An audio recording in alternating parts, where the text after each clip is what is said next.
Assalamualaikum warahmatullahi wabarakatuh. Alhamdulillah nahmaduhu wa nasta'inuhu wa nastaghfiruh wa na'udzu billahi min syururi anfusina wa sayyiati a'malina. May yahdihillahu fala mudhillalah wa may yudlil fala hadiyalah. Ashhadu an la ilaha illallah wahdahu la syarika lah wa ashhadu anna Muhammadan abduhu wa rasuluh. Ya ayyuhalladzina amanu ittaqullaha haqqa tuqatih wa la tamutunna illa wa antum muslimun. Amma ba'du, fa inna ahsanal kalami kalamullah wa khairal huda huda Rasulillah sallallahu alaihi wasallam wa syarrul umur muhdatsatuha wa kullu muhdatsatin bid'ah wa kullu bid'atin dhalalah wa kullu dhalalatin finnar. Jamaah sekalian, kaum muslimin yang dimuliakan Allah, pertama-tama kita bersyukur pada Allah Subhanahu wa taala. Malam ini setelah menunaikan salat maghrib berjamaah, kita duduk sejenak di sini sembari menunggu waktu salat isya untuk menimba ilmu, mendengarkan nasihat. Wa dzakir fa inna dzikra tanfa'ul mu'minin. Sampaikanlah peringatan, nasihat. Sesungguhnya nasihat itu bermanfaat bagi orang-orang yang beriman. Selawat dan salam tidak lupa kita limpahkan untuk Nabi kita Muhammad sallallahu alaihi wasallam, keluarga beliau, sahabat beliau, dan segenap umat beliau sampai hari kemudian. Jamaah yang dimuliakan Allah, kita sekarang berada di bulan Syawal. Ramadan baru saja kita tinggalkan. Ramadan 1444 Hijriah sudah berakhir. Dengan munculnya hilal Syawal, berakhirlah Ramadan kita. Kita nggak tahu, mudah-mudahan kita masih bisa bertemu dengan Ramadan 1445 Hijriah. Mudah-mudahan. Demikian pula sudah 30 hari kita melaksanakan ibadah puasa, dan mungkin sebagian dari kita sudah mengerjakan 6 hari puasa di bulan Syawal. Mungkin ada yang sedang melaksanakannya, atau sudah selesai melaksanakannya, atau masih belum mulai lagi. Supaya sempurna, seolah-olah kita berpuasa 1 tahun penuh. Nabi mengatakan, man shoma Ramadan wa atba'ahu sittan min Syawal fa ka'annama shoma ad-dahra kullah. Barang siapa yang berpuasa bulan Ramadan lalu diiringi dengan 6 hari di bulan Syawal, maka seolah-olah dia berpuasa 1 tahun penuh. Sayang nih kalau tidak dikerjakan, walaupun ini bukan wajib lagi. Puasa berakhir. Kalau yang puasa tadi, puasanya sudah berakhir dengan berkumandangnya azan maghrib. Azan maghrib itu kan yang paling ditunggu-tunggu di bulan Ramadan. Ramadan ya pasti berakhir, 1 bulan aja dia, bulan Ramadan. Puasa juga berakhir, ada waktu mulai dan waktu selesai. Tapi ada sesuatu yang tidak boleh berakhir sebenarnya, harusnya tidak berakhir, yaitu predikat titel kita yang kita dapat sepanjang bulan Ramadan. Dapat titel apa Ramadan kemarin? Dapat gelar apa? Hah? Dapat gelar apa? Takwa. Iya. Yakin? Insyaallah. Iya. Ada sebuah hadis ya dari Nabi sallallahu alaihi wasallam, riwayat Abu Hurairah, dikeluarkan oleh Imam Bukhari dan Muslim, sahih berarti. Ini hadis menjelaskan tentang keutamaan ibadah puasa, baik puasa Ramadan maupun puasa-puasa sunnah lainnya. Nabi berkata, Allah berfirman, As-sawmu li wa ana ajzi bihi. Puasa itu untukku dan aku yang langsung membalasnya. Wasyamu junnah. Puasa itu adalah perisai. Perisai itu fungsinya apa? Untuk melindungi diri dari serangan musuh. Kalau kita pergi ke medan perang berhadapan dengan musuh, kita perlu bawa perisai, ya, supaya kita bisa melindungi diri ya, dari pukulan musuh, serangan musuh. Dan perisai orang yang beriman itu adalah puasa. Wa idza kana yaumu saumi ahadikum fala yarfus wala yaskhab. Dan apabila hari kamu berpuasa, janganlah kamu berbuat keji dan janganlah kamu buat gaduh. Ya, jangan buat keji, jangan buat gaduh, buat tengkar, buat ribut. Orang yang puasa enggak suka seperti itu. Wa in sabbaka ahadun aw qatalak. Jika ada orang yang menyerangmu dengan kata-kata atau menyerangmu secara fisik, fakul, maka katakanlah inni shaim, inni shaim. Pernah dengar hadis ini? Pernah dengar hadis ini? Mungkin pernah ya. Jika ada yang menyerangmu dengan kata-kata atau menyerangmu secara fisik, maka katakanlah apa? Hah? Apa? Saya sedang puasa. Yang lain? Sama. Ada yang lain? Ada yang enggak setuju?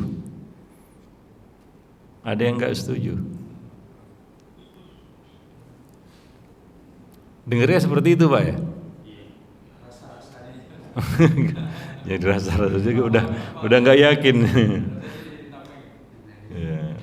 Jika ada orang yang memancing kemarahanmu, menyerangmu dengan kata-kata, dia pancing kita, kan gitu ya. Atau menyerangmu secara fisik. Kan di luar sana banyak orang yang suka mancing-mancing emosi kita ya. Di sini enggak ada. Di luar sana banyak. Maka katakanlah inni shaim, inni shaim. Katakanlah apa? Hah? Apa? Begitu. Ada yang lain? Ada yang lain? Nggak ada. Jadi ini sepakat semua lah ya. Nah, secara aklamasi. Ya, salah.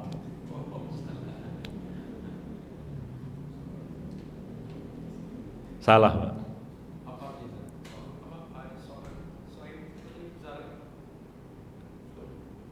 Faqul inni saim. Ya katakan apa? Iya. Tadi kan sudah jawab. Tapi saya salahkan. Tahu kenapa saya salahkan? Nggak tahu. Nah, saya jelaskan ini. Gini Pak, misalnya saya kasih contoh ya. Ada, ini pemahaman saya ya. Ada orang yang menyerang saya dengan kata-kata, ya, atau menyerang saya secara fisik. Dia mancing-mancing emosi saya ini. Lalu saya katakan kepadanya, saya sedang puasa, tapi tunggu nanti ya setelah azan maghrib.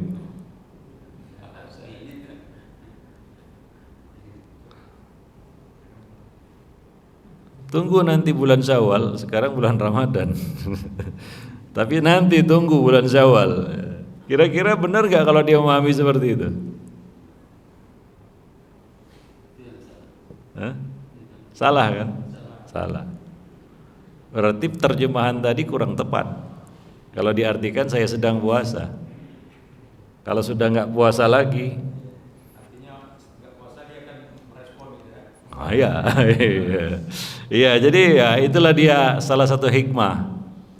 Kenapa agama terakhir yang Allah turunkan kepada manusia, yaitu Islam, diturunkan dalam bahasa Arab, Pak. Nabinya orang Arab, ya kan? Karena bahasa Arab itu nggak sama dengan bahasa-bahasa lain. Luar biasa memang. Ya. Maka dari itu, kalau kitab suci terakhir ini bukan bahasa Arab, mungkin susah untuk dihafal. Ya. Dan akan mudah diselewengkan. Tapi Allah pilih bahasa Arab, dan nabinya juga adalah orang Arab murni, enggak campuran. Ya. Bukan musta'rab gitu. Ya memang orang Arab. Ada alasannya, ada hikmahnya. Nah di sini Nabi mengatakan fakul, katakanlah inni saim. Sesungguhnya aku saim. Ini kalau dalam bahasa Arab dalam bentuk apa? Wazan isim fa'il. Isim fa'il itu contohnya begini ya Pak. Sarikun itu isim fa'il, berasal dari kata saroko, mencuri. Isim fa'ilnya apa? Sarik, artinya apa? Pencuri. Ya, pencuri. Pencuri ya pencuri walaupun dia sedang duduk di dalam masjid, sedang dengar khutbah, tapi di kepalanya apa? Ini sendal siapa nanti yang dibawa pulang? Ya. Tapi dia pencuri, dikatakan pencuri, sifat itu melekat pada dirinya. Karena dia sudah dikatakan pencuri. Ada orang yang mencuri sekali, itu pun karena butuh dia. Apa dikatakan pencuri? Enggak juga. Ya, nah di sini Nabi mengatakan fakul, katakanlah inni saim, aku orang yang puasa. Itu terjemahan yang lebih tepat, Pak. Ya, aku orang yang puasa. Orang yang puasa enggak sama dengan orang yang tidak puasa. Orang yang puasa adalah orang yang menjaga nilai-nilai puasanya. Walaupun dia sudah berbuka, dia tetap shaim. Walaupun sudah selesai Ramadan, titel shaim ini melekat pada dirinya. Itulah titel yang kita bawa dari bulan Ramadan kemarin, 30 hari kita berpuasa. Maka katakanlah inni shaim, aku orang yang puasa. Walaupun dia sudah berbuka, tapi dia adalah orang yang puasa. Maka sedang puasa maupun sudah berbuka, dia tetap bisa mengendalikan dirinya. Dia tetap bisa mengendalikan emosinya. Kenapa? Karena dia adalah orang yang puasa. Begitu baru tepat mengartikan hadis ini, Pak. Betul? Iya. Sudah paham? Iya. Iya. Iya. Sifat, titel, predikat yang kita bawa dari ibadah puasa yang kita kerjakan. Bisa dipahami ini? Begitulah detilnya bahasa Arab itu. Ya kalau kita dalam bahasa kita ya mungkin bahasa Indonesia itu kan sebenarnya bahasa yang sangat mudah gitu ya. Tidak seribet, tidak sekompleks bahasa Arab. Ya. Nah demikian. Pernah nggak dengar orang berkata, percuma sholat, percuma puasa, percuma haji, percuma umroh, percuma ngaji? Pernah nggak dengar kata-kata itu? Ada ya yang berkata seperti itu. Kalau nggak pernah dengar, mungkin ada kata-kata itu diucapkan oleh orang. Setuju atau tidak? Setuju atau tidak dengan ucapan itu? Orang berkata, percuma sholat, ngamuk aja kerjanya, percuma puasa, marah-marah melulu. Contoh, ya contoh. Setuju atau tidak dengan ungkapan itu? Percuma sholat, percuma puasa, percuma ngaji, percuma haji, percuma umroh. Pernah enggak? Setuju atau tidak? Hah? Kenapa?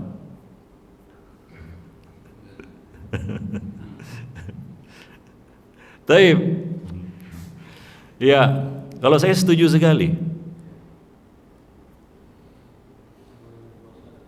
Iya, setuju sekali. Ya tanya kenapa? Kenapa setuju sekali? Iya, saya jelaskan. Amal kita itu, ya ada dua skor yang muncul.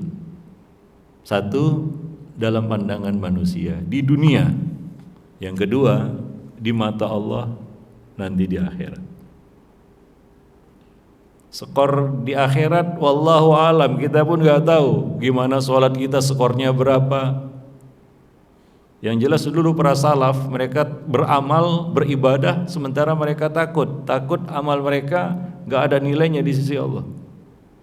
Skor di sisi Allah, nilai ibadah-ibadah kita itu di sisi Allah wallahu alam, itu urusan akhirat nanti.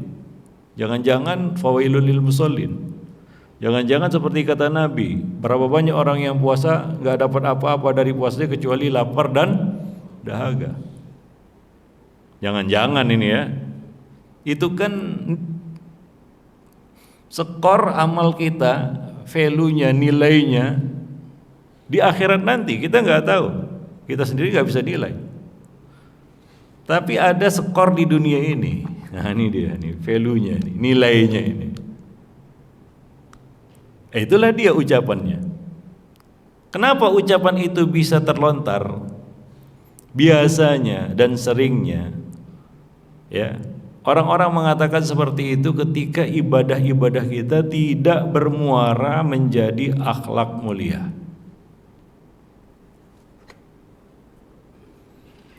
Ketika ibadah kita tidak bermuara, tidak berbuah menjadi akhlak mulia, itulah nilainya di mata manusia. Jadi nggak bisa kita salahkan orang ngomong seperti itu, Pak. Kita yang harus koreksi diri. Ya kan banyak itu ya. Wah, sudah bolak-balik pergi haji, nipu orang sana sini. Ya kan? Ya, percuma haji, gitu. Nah, maka ibadah-ibadah kita itu bisa jadi percuma kalau tidak berbuah menjadi akhlakmu mulia.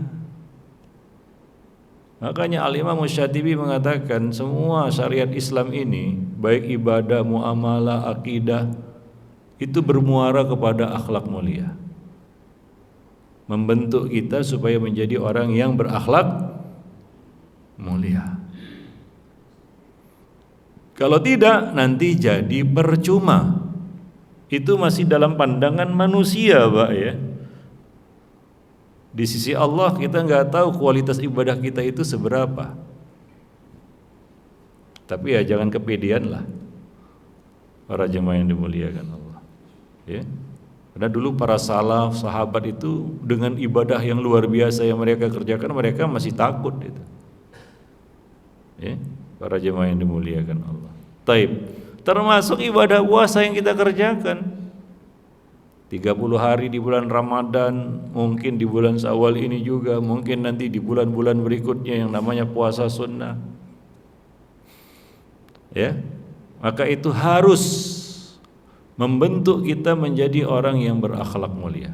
Kalau tidak, nanti percuma. Maka di dalam hadis ini ya, Nabi SAW memberikan kita satu tips sebenarnya. Ya, bagaimana kita bisa ya menjadikan ibadah puasa kita itu adalah ibadah yang membawa kita kepada akhlak mulia, yaitu dengan pernyataan, peneguhan, nyatakan, kul kata Nabi, inni shaim, aku orang yang puasa. Orang yang puasa enggak akan sama dengan orang yang enggak puasa. Orang yang puasa itu akan lebih santun, lebih sabar, lebih bisa mengendalikan emosi. Sehingga dia tidak mudah terprovokasi, terpancing emosinya. Dia tetap menjaga tindak tanduk dan perilakunya. Dia menjaga akhlaknya. Ini akan berbuah menjadi sebuah akhlak. Para jemaah yang dimuliakan Allah. Wallahu a'lam bishawab. Jadi itu titel predikat yang harus kita bawa ya dari bulan Ramadan kemarin dan dari ibadah-ibadah puasa yang kita kerjakan. Ya. Nah, mudah-mudahan kita benar-benar mendapatkan titel tersebut. Maka selalu ingatkan diri kita, fakul inni shaim. Ya, ini ya semacam apa ya? Keywordnya lah ya. Passwordnya begitu ya.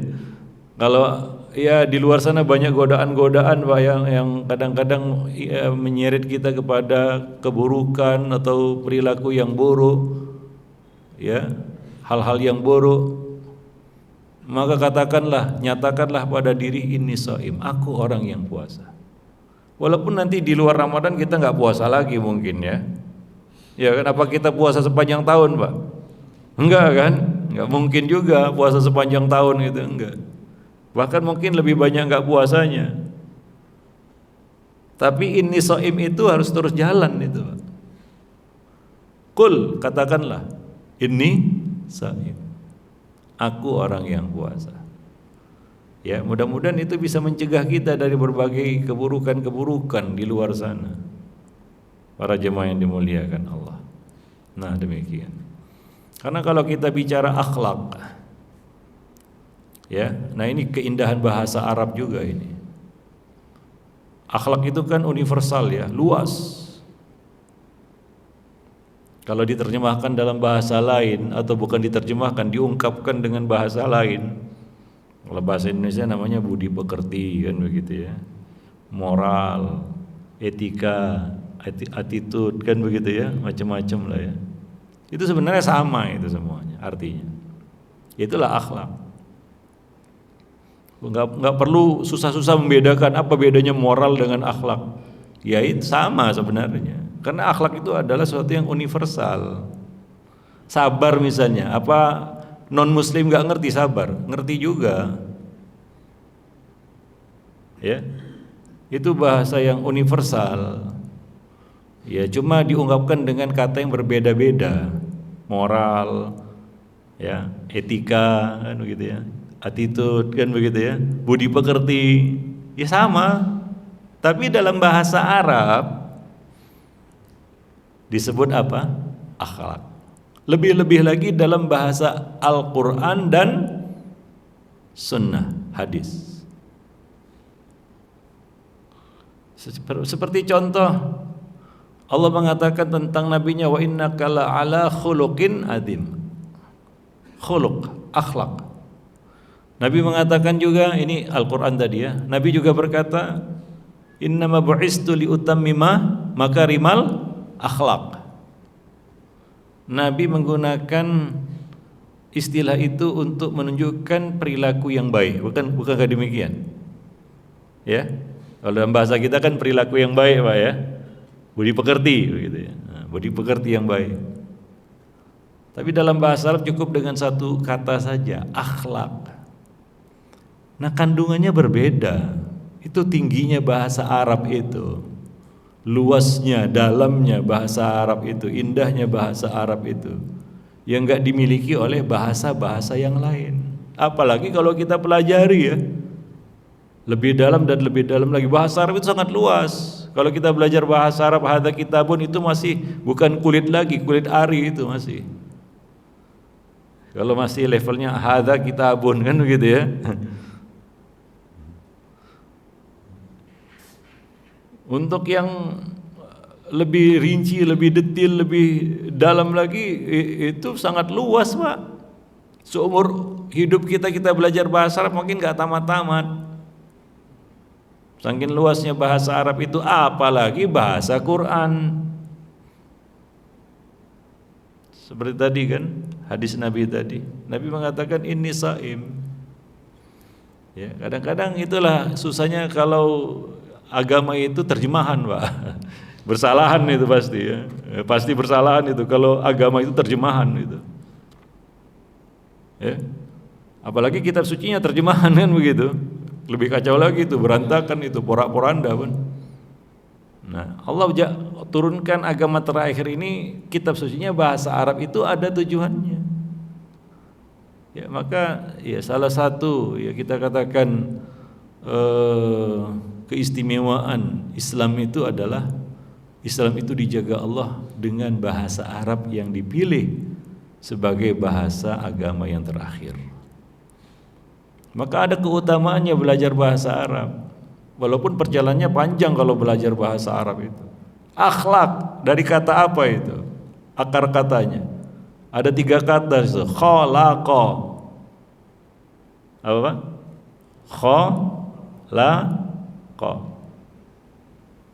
Sesuatu yang tercipta, makhluk ciptaan. Khalik pencipta. Khuluq sesuatu yang tercipta, tercetak, terpatri. Akhlak sesuatu yang terpatri pada diri seseorang dari nilai-nilai yang mulia. Baru disebut akhlak dalam pandangan Quran dan hadis. Oleh karena itu, kenapa kita perlu berlatih dengan ibadah-ibadah supaya benar-benar jadi akhlak itu, bermuara menjadi akhlak. Sabar itu perlu dilatih, salah satunya dengan ibadah puasa, kan begitu ya? Supaya sabar itu jadi akhlak kita. Maksudnya apa? Sabar itu adalah sesuatu yang muncul secara spontan dari diri kita. Bukan sabar yang pakai mikir, Pak. Kalau sabarnya pakai mikir nggak sabar biasanya. Bisa telat sabarnya, bisa kehilangan momentum sabar. Kalau lemah lembutnya masih pakai mikir, biasanya yang muncul itu kasarnya. Kenapa? Karena masih pakai mikir, belum muncul secara spontan. Baru jadi dikatakan akhlak kalau dia muncul secara spontan, karena dia melekat, tercetak, terpatri pada diri seseorang. Karena kalau kita bicara di lapangan, Pak ya, bicara akhlak bukan secara teori ya, karena maka dari itu pelajaran akhlak itu bukan pelajaran teoritis, tapi dia adalah pelajaran yang bersifat terapan, kan begitu. Maka itu adalah pelajaran yang paling sulit. Abdullah ibn al-Mubarak belajar menuntut ilmu itu 50 tahun. 30 tahun hanya belajar akhlak saja. 20 tahun sisanya belajar yang lain-lain, Pak. Ya. Tapi kadang-kadang kita suka menganggap remeh pelajaran akhlak. Gampang. Siapa yang bilang gampang? Justru pelajaran akhlak itu yang susah. Karena tugas kita adalah menjadikan akhlak-akhlak itu sesuatu yang tercetak pada diri kita. Nilai-nilai yang disebutkan Nabi ya. Seperti sabar, santun, kasih sayang, lemah lembut dan lain-lain sebagainya. Menjadi orang yang santun, bisa menahan emosi. Di atas kertas mungkin kita tahu, tapi di lapangan belum tentu. Sabar misalnya. Ya, di atas kertas kita tahu, oh, sabar itu begini begitu, begini begitu. Tapi di lapangan belum tentu, Pak. Bener gak ini? Iya, belum tentu. Ya, coba kita evaluasi aja diri kita. Kira-kira gimana? Baik. Saya kasih contoh ya. Bagaimana akhlak itu? Suatu ketika ada Arab Badui yang datang ke masjid lalu dia buang air kecil. Buang air kecil. Nabi di situ bersama sahabat-sahabat. Ada Nabi di situ bersama para sahabat. Kalau ada orang yang buat seperti itu, saya tanya, marah atau tidak? Marah atau tidak, Pak? Marah. Iya. Nggak ada yang nggak marah. Karena kita ini manusia tentunya punya emosi kan begitu ya. Itu sudah melekat dengan hawa nafsu. Selama kita ada hawa nafsu pasti ada amarah. Pasti ada marah kan begitu. Orang gila aja marah, wah. Apalagi kita yang waras kan begitu ya. Pernah lihat orang gila? Marah nggak dia? Kalau kita ganggu-ganggu misalnya, marah nggak? Ya, oh itu orang gila, Pak. Apalagi orang waras kan begitu ya. Nah, kalau ada pemandangan seperti itu, kira-kira marah nggak? Jawabannya apa? Marah. Nah, pada saat itu Nabi dan para sahabat bagaimana melihat orang ini? Marah atau tidak? Marah. Tapi ada bedanya. Masalah kita bukanlah masalah membuang marah dari diri kita. Menjadi manusia tanpa marah, nggak mungkin itu. Kalau kita lihat orang yang salah kita marah. Bukankah demikian? Masalahnya bukan bagaimana kita membuang emosi marah dari diri kita. Enggak, bukan itu masalahnya. Masalahnya adalah, poinnya adalah bagaimana kita bisa mengendalikannya.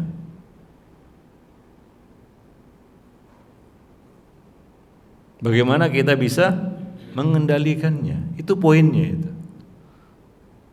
Jadi enggak ada terapi ataupun cara untuk membuang marah dari diri kita, nggak bisa itu, karena dia nempel lengket dengan hawa nafsu. Selama kita punya hawa nafsu, punya marah, Pak.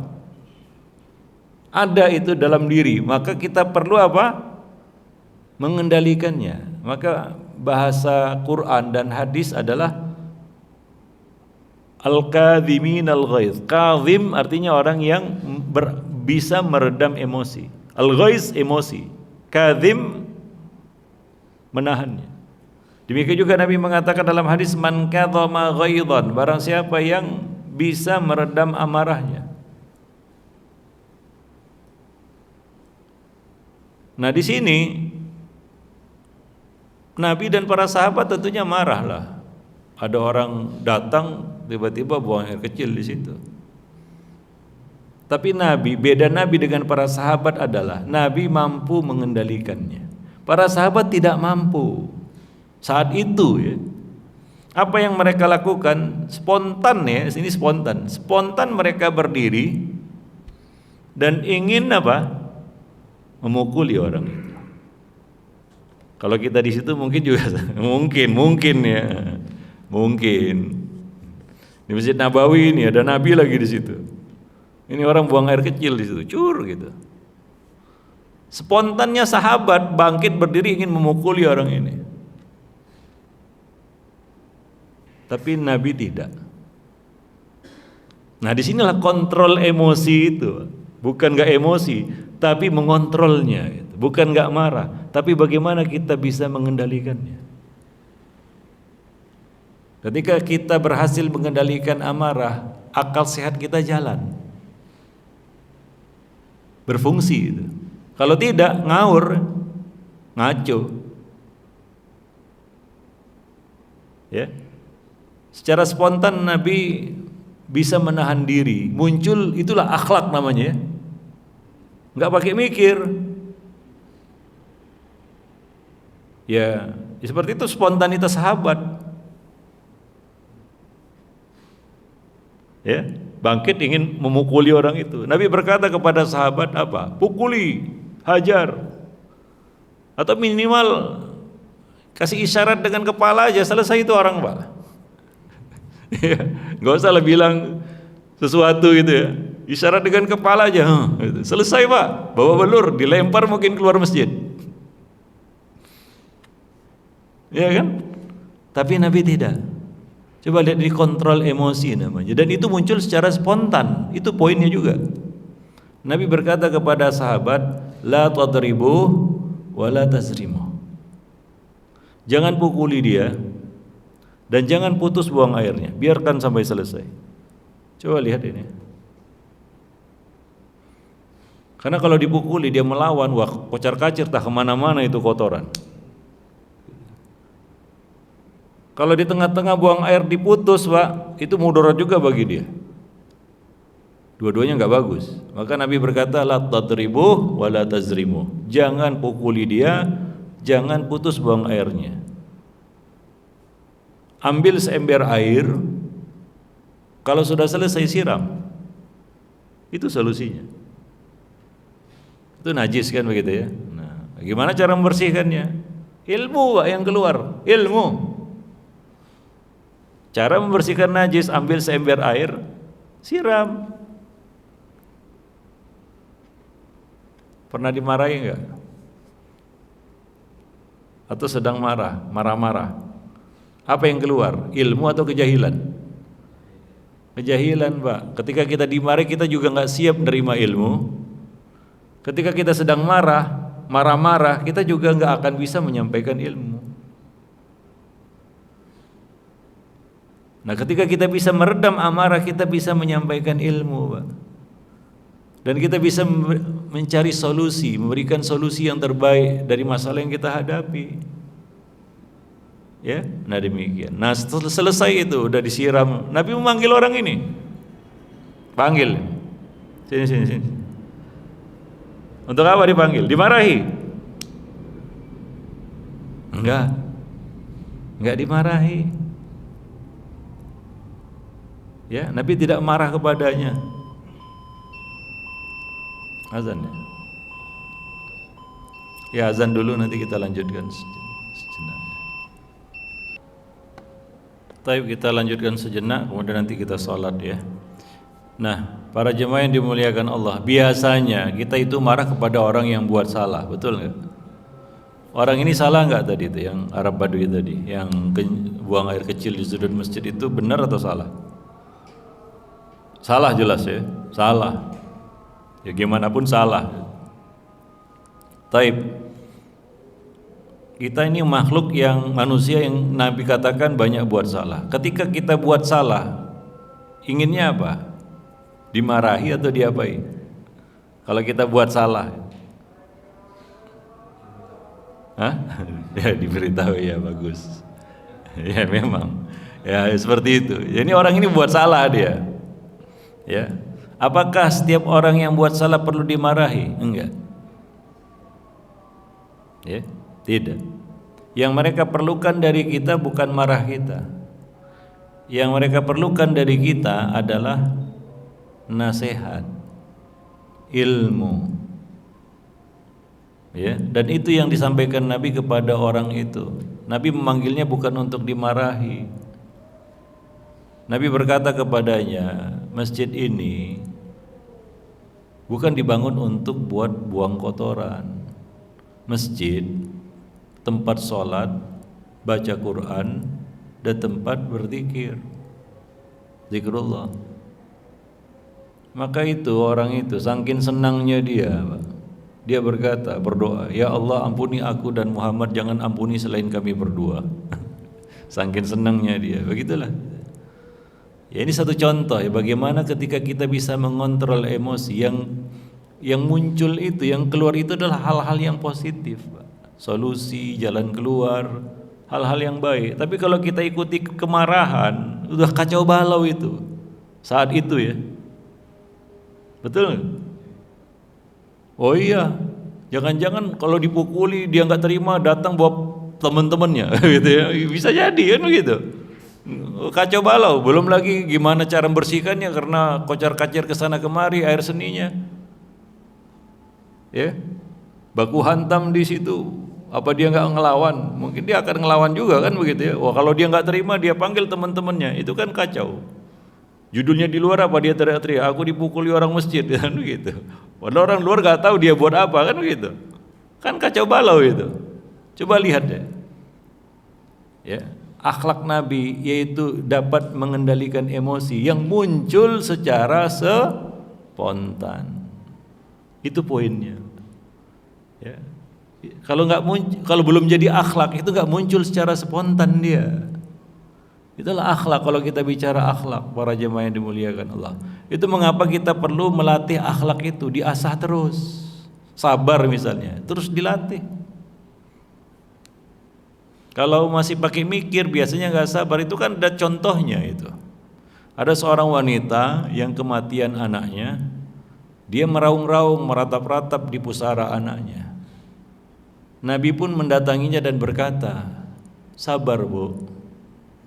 Dia nggak terima, dia berkata, enak aja sabar. Yang kematian anak itu sini bukan situ. Coba lihat. Kadang-kadang kita tahu harus sabar, tapi nggak muncul secara spontan. Yang muncul sebaliknya, Pak. Bukan wanita ini nggak tahu yang namanya sabar. Nah, ketika orang-orang mengatakan kamu ngawur itu Nabi tadi. Tahu nggak kamu tadi siapa yang ngomong sama kamu? Itu Nabi. Wah, dia pun kelabakan itu. Maka dia buru-buru mendatangi Nabi. Setelah bertemu Nabi baru dia berkata, ya Rasulullah sekarang saya sabar.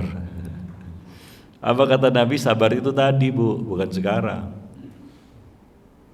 Nabi berkata dalam bahasa Arab ya, al-sabru inda awali sadmah. Sabar itu di awal musibah. Kata Nabi kepada wanita itu, ibu sudah kehilangan momentum sabar. Sabar ibu belum jadi akhlak, belum muncul secara spontan. Ya itulah jadinya. Artinya perlu banyak berlatih lagi. Itu baru satu akhlak itu. Bagaimana bab-bab akhlak lainnya? Banyak sekali Pak ya. Maka wajar kalau Abdullah Ibnul Mubarak itu 30 tahun belajar akhlak. Maka jangan sepelekan masalah akhlak. Masalah kecil gampang, apanya yang gampang?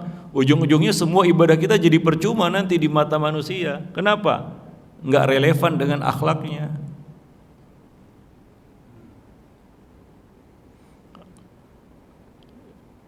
Nggak tahu gimana kondisi di rumah. Kadang-kadang anak-anak itu ya dia menilai orang tuanya, ya, yang suka marah-marah, nggak sabaran, ya, bingung juga dia tuh.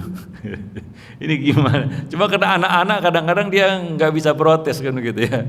Ya udahlah. Tapi ada konflik batin mungkin dalam dirinya. Para jemaah yang dimuliakan Allah. Ya, nah demikian. Taib, mungkin itulah ya kajian kita pada malam ini. Ya mudah-mudahan bagaimana yang saya sebutkan tadi, ya ini kajian perdana setelah Ramadan. Saya ingatkan titel predikat shaim itu harus kita bawa terus ya, walaupun sudah enggak Ramadan lagi, walaupun sudah enggak puasa lagi ya. Karena di bulan Ramadan kan kita berpuasa terus ya. Nah, di luar Ramadan kan kita mungkin banyak enggak puasanya, tapi tetap katakanlah ini shaim, bukan hanya sedang puasa saja. Ya. Di bulan-bulan lainnya kita enggak puasa, katakan ini shaim, aku orang yang puasa. Ramadan kemarin aku 30 hari puasa, ini shaim. Para jemaah yang dimuliakan, enggak akan bisa sama orang yang puasa dengan orang yang enggak puasa. Harus beda begitu ya. Nah demikian, wallahu a'lam bishawab ya. Nah mudah-mudahan ya gelar itu melekat pada kita. Ya, Allahu a'lam bishawab. Taib. Kalau ada yang mau bertanya silahkan. Sebelum kita sholat Isya. Ada yang ingin bertanya, kita persilahkan.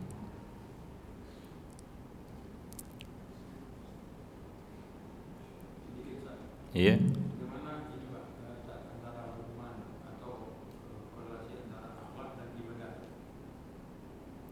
Akhlak? Iya.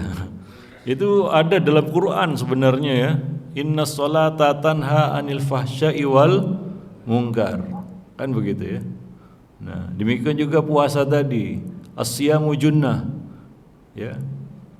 Idza kana yaumu shaumi adihu fala yarfus wala yaskhab. Jangan dia buat keji dan jangan dia buat gaduh. Itu kan akhlak semua itu. Ya. Nah, man lam yada qaula zur wal amala bi, barang siapa yang tidak meninggalkan perkataan dusta dan terus-menerus melakukannya, maka tidak ada faedahnya dia meninggalkan makan dan minum. Semuanya kan akhlak. Demikian juga haji. Ya, haji apa kata Allah Subhanahu wa taala dalam Al-Qur'an? La rafasa wala fusuqa wala jidala fil hajj. Jangan ada rafas, hal-hal yang keji. Jangan ada fusuk, perkara-perkara fasik yang keluar dari ketaatan dan kebaikan, dan jangan ada jidal saat dalam pelaksanaan ibadah haji. Itu kan akhlak semua itu. Ya. Jadi ibadah-ibadah itu sebagaimana kita katakan tadi, itu muaranya harus akhlak. Di dunia Pak ya. Di akhirat, kalau di akhirat ceritanya pahala. Nah, itu yang kasih skor Allah Subhanahu wa taala. Di dunia ini, kita hidup di dunia sekarang kan, yang kasih skor manusia Pak. Ya. Yang memberikan skornya siapa di dunia ini? Manusia. Bisa dipahami? Ya itulah dia hubungannya Pak. Maka saya katakan ibadah itu harus, ibadah, muamalah, akidah, semuanya harus bermuara kepada akhlak mulia. Wallahu a'lam bishawab. Nah, demikian. Maka Nabi dipuji di dalam Al-Quran dengan apanya? Dengan ibadahnya, akidahnya, atau apanya? Akhlaknya. Nabi dipuji ibadahnya? Enggak. Tapi Nabi dipuji langsung dari langit karena akhlaknya. Wa innaka la'ala khuluqin adzim. Wallahu a'lam bishawab. Nah demikian. Ya, ada lagi yang mau bertanya? Iya. Iya.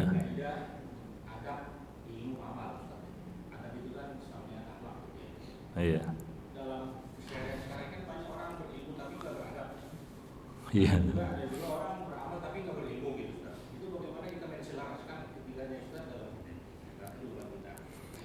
Iya, jalurnya itu Pak ya, kita bicara jalurnya ya, kita mengikuti alurnya. Dasarnya itu apa? Ilmu. Batangnya, tonggaknya itu ibadah. Buahnya, batangnya itu ibadah. Ilmu itu akarnya. Semuanya harus dengan ilmu. Kalau nggak ada ilmu ya kejahilan aja namanya. Batangnya adalah ibadah, buahnya akhlak. Kalau enggak, antum pernah nanam pohon mangga, mangga beneran ini. Ya, dari bijinya Pak ya, tumbuh tuh besar gitu ya, akarnya kuat. Akidahnya bagus ini, batangnya gede, ibadahnya juga bagus ini, sampai bercabang-cabang dia. Tapi apa? Enggak berbuah Pak. Enggak berbuah. Apa? apa? Tidak berbuah. Hasilnya gimana? Itu mangga cuma ngotori aja. Betul ya? Ngotori aja Pak. Apanya? Daunnya, apanya itu ngotori aja, ranting-rantingnya. Ngelihat ke atas cari buahnya nggak ada. Rasanya mau apa? Rasanya ingin ditebang aja itu. Betul nggak ya? Rasanya apa? Ingin ditebang aja. Ini pohon mangga satu ini nggak ada buahnya, ngotori pekarangan aja, cocoknya ditebang aja gitu ya. Nah. Tapi kalau lebat buahnya Pak mau ditebang, woi sayang, disayang-sayang kan begitu ya. Nah itulah dia hubungannya Pak, perumpamaannya, alurnya itu di situ tuh. Paham? Iya. Nah demikian.